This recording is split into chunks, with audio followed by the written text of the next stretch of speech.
Welcome to another edition of Tech Fireside Chats with your host, Joel Martin. Take it away, Joel.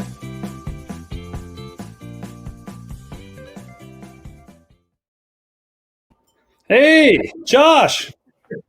Joel. Nice to see you, buddy. You look good. I like the beard. It's growing. Thank you very much. The COVID-19 beard, and then I'm also putting the COVID-19 19 pounds on. Oh, well, me too. That's funny. Well, cheers. Good to see you, buddy. Yeah, cheers. What do you got there? Oh, I like that. What's a bear? Is that a California bear?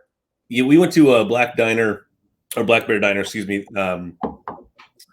over the weekend. So it was brilliant, great portions. And after camping for so long, you just want to stuff your face. So nice. And dogs? Yeah. Wife and dogs. I've got two dogs. I've got a pit bull and a Yorkie poodle, and the Yorkie poodle runs the household. So, just small dog things. Oh, that's awesome. So for those of you joining us, I have Josh, the CEO or one of the founders of Monday Motorbikes, right? Yep.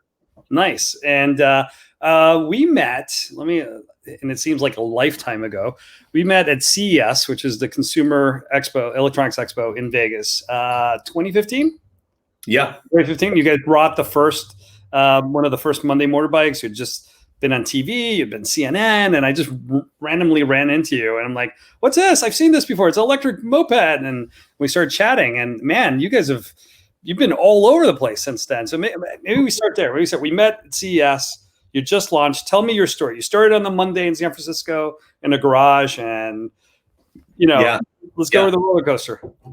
So we were founded out of a garage on 20th and Anza on a Monday in San Francisco, and that's why we came up with the name Monday Motorbikes. Like that. Then, our original thoughts were always around creating something that's fun and aesthetically pleasing for people, as well as really good for the environment. And so it took a lot of iterations. When we met, we were on our 5th generation bike, and up to our 3rd generation bike, it was a Franken bike. Everything we were testing, all these different motors, batteries, everything.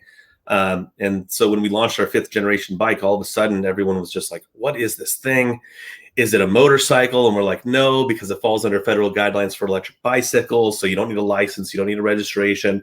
You can do all the things that you want to do on a moped or motorcycle, and some of the things you could do on a bicycle, and just mix those things and remove all the drawbacks. And that was the original vision when we launched in 2015. I remember that discussion. We were talking, you guys were launching with a direct to consumer before it was popular to do direct to consumer, right around like Tesla's doing. No dealers, let's just sell to the public, right? I mean, things have changed along the way, I imagine, right?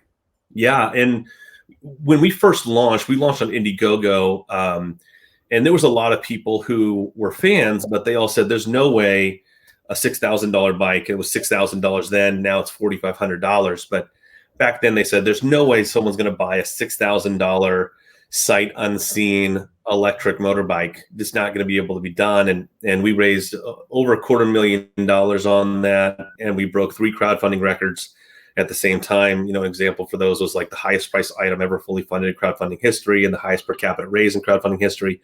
And so we really paved the way for a lot of these other organizations to figure out, hey, we can go direct to consumer online. We'll start off through Indiegogo and really move it through the market at that point in time. And so it was really fun. Also just kind of scary because you weren't really sure how the market was going to react to something at that price point, let alone the power output and use case. It was just a completely new market back in 2015.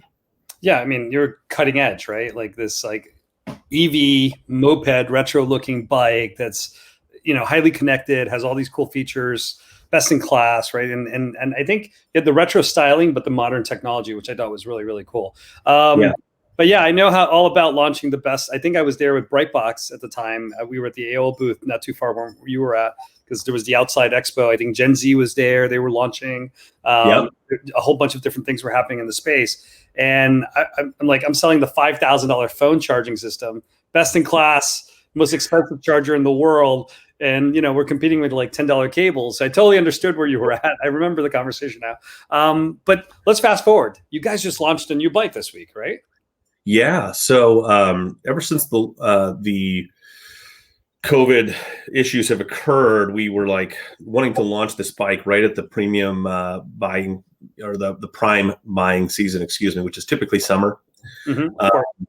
But all supply chain is completely disrupted. And so we just launched our newest product, which is called Anza, which is an homage to one of the streets that our garage was on in the early days, where we did a lot of our original testing of the Gen 1 through 4 bikes.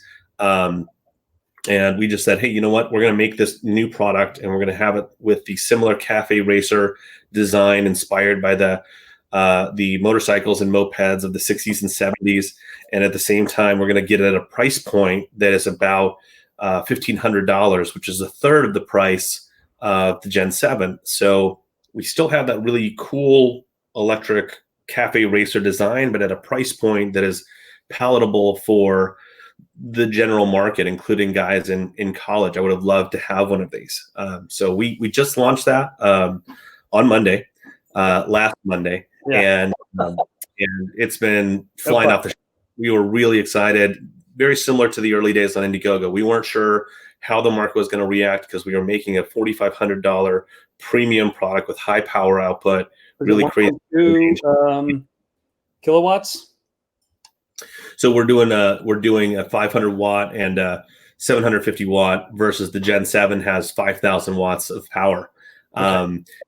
But given the fact that it's approximately 50 pounds, 53 pounds, putting that much power in it doesn't make sense. And at the end of the day, the goal was to have it be able to be financed for less than $80 a month, which is about my cell phone bill. So that's great. The goal was to have deliveries or people putting food in their backpacks and doing deliveries now. That's extremely affordable, and something that Swift Mile over here we love talking about, because I mean I think that's the future. Micromobility, e-bikes, e-mopeds, e-scooters, and there's this whole ecosystem around it where small displacement vehicles, and my background with Malaguti and trying to do that a generation ago, I completely believe in it. I think just that America's always been this big car country that's never seen small vehicles as a way to get around, unless you were in Key West or San Francisco.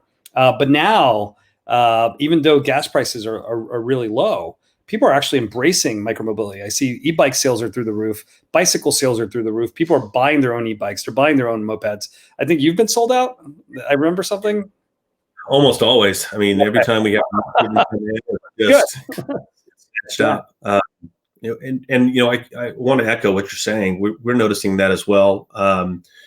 One thing that we've really began to understand was, or we have understood, is that as time goes on, in the early days in 2015, everyone was like, electric bicycles, those are for old people. And all of a sudden you have these really cool, unique designs that really speak to the younger generation. You start getting price points that speak to the younger generation. Yeah. And they look at the types of products as auxiliary to their existing transportation needs, whether it's bus, train, airplane, car, you name it. For a large portion, it's auxiliary. And then for another portion, about 20 to 30% of the market, it's their primary. And so they do want something that's of premium build quality and has a really nice quality of life in terms of its battery life cycle or its maintenance and things like that. And so we're starting to see that shift. It's something we believed was going to happen back in 2015 and 2016. But we really have to thank the Limes. I've been waiting for the revolution for years, man. I remember it's going to happen. Then 9/11 happened, and then gas prices went up in 2003, 2004, and I kept thinking it's going to happen. But I actually think COVID was the final thing that would bring America to embrace So I was like, it can't get crazier than this, right? But let's talk about the technology. This is a technology podcast. Tell me about some of the tech behind, or maybe we can show a video. You have a video here we can share. Yeah. And then we can talk about the tech behind it, right? Maybe can you hit play there? So here we have our Monday Motorbikes Gen 7. We'll see if I can get the video to buffer here. And let me know if this is buffering too long or if it's okay. Is it still smooth? It's smooth. I see it. Perfect. Okay, so the Gen 7, as the name suggests, is the 7th generation bike we've made. And really the goal for us is to create something that still has that old school design with the new school of tech. And so there's three primary things that we've enhanced on our bike to make it unique in the market besides its aesthetic. And so one of those things was our RFID sensors. So we have a fob-based system to turn on and turn off your bike. There's no keys. And ultimately what ends up happening is when you're ready to turn your bike on, all you have to do is go up to the bike, tap your fob, bike is on, you're ready to ride. You want to walk away, just press the button on the bike, it shuts off. And the fob really has assisted us in theft reduction. We're motorcycle riders, so we found that was a really important way to go about it. And then the second thing was really around the battery technology. So Monday Motorbikes, in the early days, we used 8 lithium-ion drill batteries to have our bike go from point A to point B. It didn't go very far, it didn't go very fast, but it proved the concept that we could make something that has the capacity, whether it's range or top speed. Maybe we can show the website so we can show some of the specs. I think you have those on your site. You want to, you can bring that up. Will do. So as I'm pulling this up, I'll talk a little bit about that next piece, which is around the battery. So back in the day, we used to make our batteries by hand. Oh, and we built them from the cellular level. It was a pretty with cells from Henderson. So we found that was one of the interesting things, that most people are taking off-the-shelf batteries and off-the-shelf battery technology. And by learning the battery technology, by advancing that battery technology internally, we've been able to get ranges in excess of 100 miles per charge. So we're on the Monday Motorbikes page. Can you see that?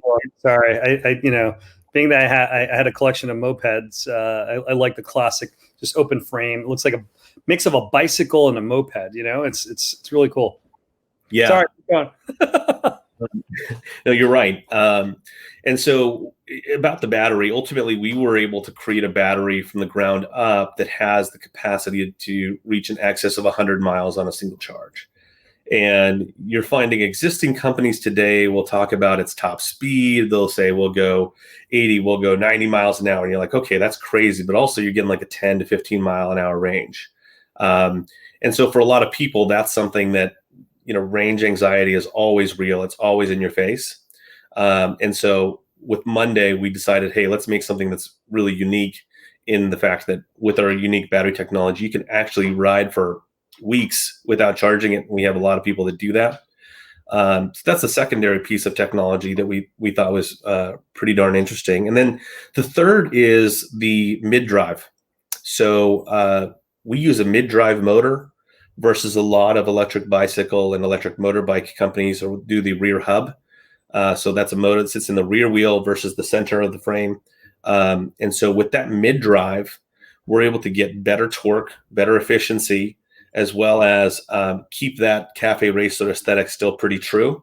And CG assistance as well, because the front end tends to lift up when you've got a lot of horsepower, or in this case, kilowatts, to that motor. And so we own the patent on the existing drivetrain, which has been pretty unique. And I think that's one of the other reasons why we're not seeing players try to advance the ball on the mid-drive side, because we kind of cornered that market in the early days by patenting that mid-drive system.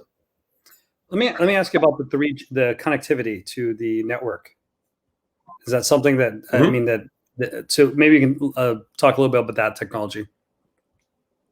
Yeah. So from our side, we're working on, have always been working on the connectivity side. Oh, sorry. That's all right. Thought that was going to be. We've been working on the connectivity side of things. One of the barriers to entry for connectivity has to do with FCC requirements. We can take an off-the-shelf component and put it on our bike, but because it changes the nature of what that device is used for, we have to go through an FCC regulatory change and certification, which can range from $20,000 all the way up to $250,000 depending on use. One of the things with the Gen 7 is that it's a high-priced, limited availability product. And so, you do 1,000 of those in a year, and that's good numbers for what you're making. But ultimately, in terms of making connectivity a part of your suite of services, you need to have more output, more along the lines of like 10,000 to 20,000 units. And so what we're excited about is the release of Anza, a secondary product in Gateway. So we have two other products I'll show you on the screen here. In Anza, which is right here, this is the one we spoke about. And then we have another one called Gateway, which is a step-through design. And those units are at a price point ranging from $1,500 all the way to $3,500. And that's going to get us over that hump to get to that 10, 20,000 unit a year number, so that we have viability with connectivity, where we can have a suite of services, an all-in-one solution that connects things or connects the components of the bike through CAN bus communication to the cloud. And we've done it. We've actually done it multiple times on our research and development boards. The question really becomes, hey, what's the long-term solution? When can we implement this? And when are we going to be ready to either pay the certification requirements or be able to pay the fines for if we get caught doing it? Have you looked at other smaller, like there's the AWS, like the radio signals, or do you need real-time data? I mean, have you looked at other or maybe connecting to your cell phone? Have you thought about that? Yeah, Bluetooth connectivity to your cell phone and having your cell phone be that conduit between the bike and the cloud has been something we've been looking into and have created. I do part for consulting, so I'll send you the bill. Yeah, thanks. It'd be great. You send me the bill so I can look at it. What? Well, so what's the range right now on the newest model, on the Anza? So the Anza is sitting at about 20 to 30 miles of range at the 750 watts. Let's say we put a charging station at work. There's no need to battery swap or anything. You just doubled the range. Yeah. Right? Yeah. Oh, interesting. Okay. You know, these puppies are. These puppies are at the Tesla and a couple other high, pretty big corporate offices. We should talk after this podcast. Yeah. I mean, we like that idea. At the end of the day, whether it's the Anza or the Gen 7, we like to try and bring it down to bite-size points so that the consumer can understand it. So back in the day with the Gen 7, we would say it gets 100 miles in range. And people would then say, well, how long does it take to charge the bike? And we'd say, it's about a 5-hour charge time from empty to full. Yeah. And the consumer would go, oh, man, 5 hours, that's a lot of time. But then when you take it in this bite-sized chunk and you say, hey, if you charge it for an hour, you get 20 miles in range. All of a sudden, it completely shifts the paradigm. That person says, okay, well, 20 miles in range for 1 hour. I probably only need to go 3 or 4 miles, right? And no one's doing cross-country trips on these things, let alone cross-city trips. And so that's how we like to explain it. I think with a Swift Mile-like solution, getting something like that with the Anza, it's like, hey, an hour of charge will get you between 5 and 8 miles within an hour, or even give you the capability to hot swap your batteries is something that we really liked. I think the infrastructure, and not just Swift Mile, but the infrastructure in general for e-bikes and micromobility, the optics of battery swapping sound really good. And I've seen this in Germany and other countries. But you can't have 50 battery systems having kiosks in different locations. So the reality is universal charging with cables or without cables is probably going to be the way of the future to extend the range of micromobility vehicles, mopeds and scooters and bikes, sort of like the cars, right? And then there's going to be the superchargers and the regular chargers. At some point, you have to make regular charging free, but the superchargers might cost a little extra, right? I mean, to the consumer. And I guess I could talk about this for half an hour, but the podcast is about you. So, but I will make some intros to some of the code firm and some of the partners after this, because I have some great ideas for you guys. And of course, we definitely got to continue because you're in California, Swift Miles in California. There's a play here because we really want to help the environment as well. And I love your mission statement. And I think I made a mistake. I called you CEO. You're CMO now, right? You switched roles. Yeah. So apologies for that. But I know you when you were just the founder guy. And so I'm really excited. CEO, Joel, but I'll tell you what, the stress level for now as the chief marketing officer has been great. And, one of the biggest challenges we had after we made the switch was COVID was just starting up. This is February of this year. And now taking on the new role to head up the marketing, which as CEO, I was doing all the things, including marketing, but now I'm got that focus. And in February and March, we saw a dip. We saw a dip in website visits. We saw a dip in website conversion. And the board sat down and we all had a hard look at each other and said, hey, we've got to get these numbers into, really good spaces, because right now, if we continue this downward trajectory, we're in deep trouble.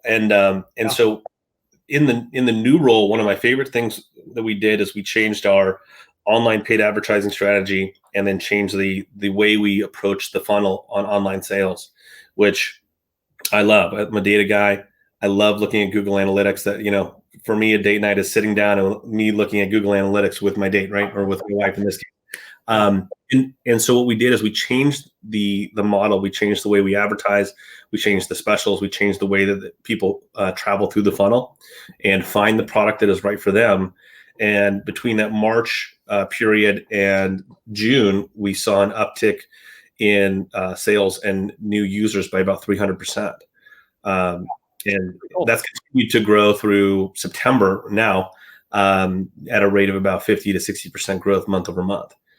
So we're really excited about it. I couldn't be happier with the role, but more importantly, I'm really happy about how we were able to kind of overcome the issues with COVID, like working as an example. We haven't interviewed these guys, but I know so many stories where companies retreated, they freaked out, they let all their salespeople go. And COVID has been like a once in a lifetime or second in a lifetime lesson. If companies that survived 9/11 or went through that in business, I think that's the only thing I can compare it to from a personal level. And I've had people who, let's let go of the whole marketing team, or let's stop all advertising. And those are huge mistakes, because your story, which I've heard a couple times now, are people that changed things around, kept advertising, kept their sales team, and their sales are up, or they're selling out of product. They're actually having a fantastic year. Now, that's not for everybody. Obviously, there's some things that are beyond the control of marketing or ad spend. But I think this was the right approach, man. You guys did the right thing, because, micromobility is hot right now. I'm talking to e-scooter companies that can't keep their e-scooters in stock, right? They're just selling out on Amazon.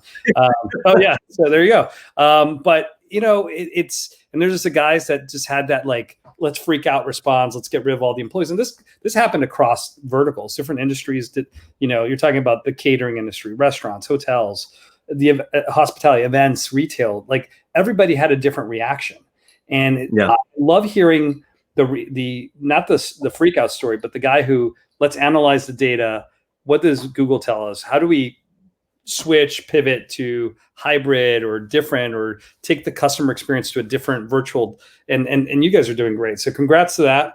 I love your story. I love the fact that I met when you guys were just starting in Vegas. My next question, maybe we're running out of time, but real quick, is what's the future hold? I mean, you guys going into Europe? Are you expanding into other markets? I mean, because I can see a kid in Austria or in the Netherlands wanting to have an American styled moped, right? Yeah. Well, you're hitting the nail on the head. It's hilarious because we didn't even talk about this, but we're going to be expanding into Europe. This is a tech podcast. I'm always thinking about the future. Yeah, that's fair. And really well.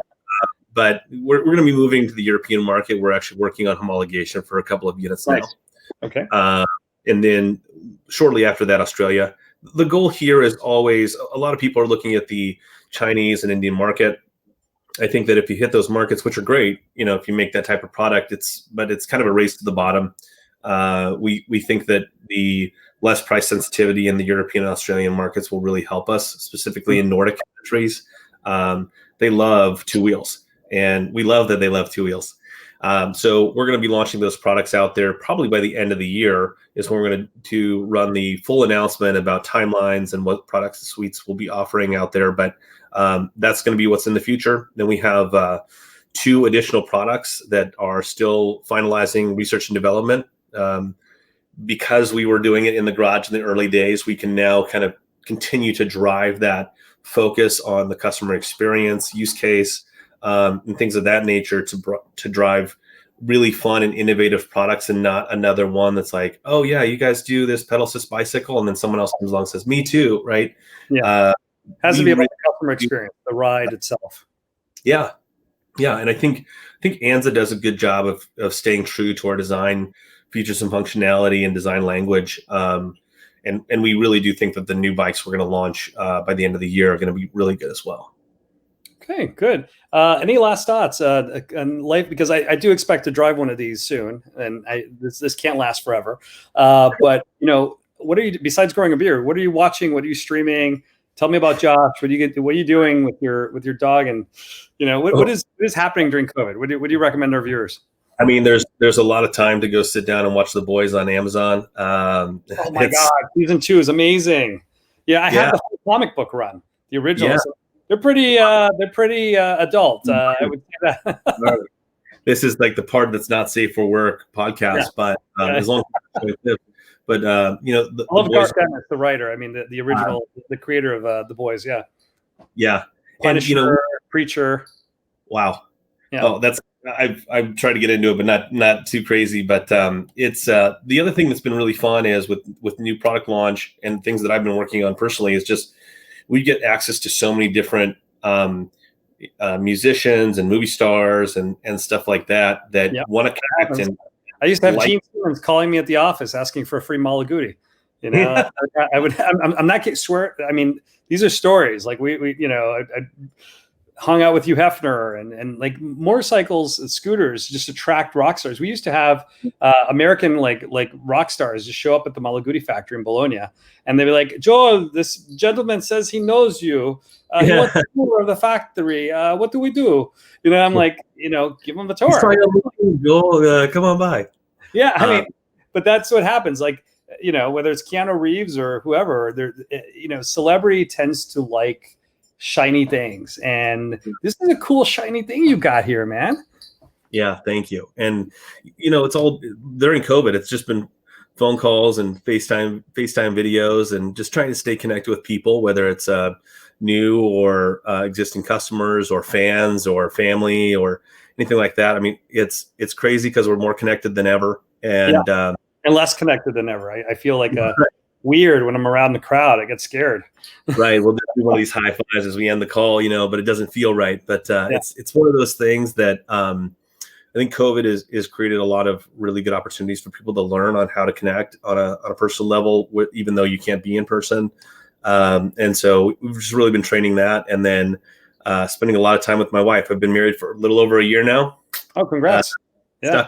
She stuck with me through the early days. So, a large portion of our marriage has been stuck in lockdown. So I couldn't ask for a better partner with the dogs. Well, you know what? This is the test, man. This is it. All right. I mean, what better way to prove than the apocalypse? Oh yeah. Well, we're excited to drive some new stuff out there, Joel, and in the future, I'd love to hear any comments or questions from anybody listening to the podcast about what we have to offer. Any other outstanding questions that may be interesting for you guys to learn about our growth from a garage with one bike with 8 lithium-ion drill batteries to now industry-leading range on electric motorbike design and everywhere in between. We'd love to answer questions. We really want to bring the community together, and I can't thank you enough for doing that. I love that. That's a great vision, and you have my endorsement. Been a fan since we met, and I'm still a fan, and I can't wait to try it out. And I'm definitely going to introduce you to a couple of my partners. Well, everybody, that's Josh, CMO of Monday. Let me put it one more time. Check out this website, MondayMotorbikes.com. Hit them up, ask them a question on Instagram or Facebook or on the website. You'll get an answer very, very quickly. And thank you so much, man. I mean, this has been great. Any final thoughts? We have like 1 minute. Well, they say in the motorcycle realm, when in doubt, throttle out. So if you ever find yourself in a position where you're needing to figure out which direction to go, just go full steam ahead. And that's my key to conquering COVID on our side. So wish you guys the best of luck if anybody's dealing with it, and stay safe out there. That's great advice. All right, high five. Thanks for watching, and join us next week on Tech Fireside Chats.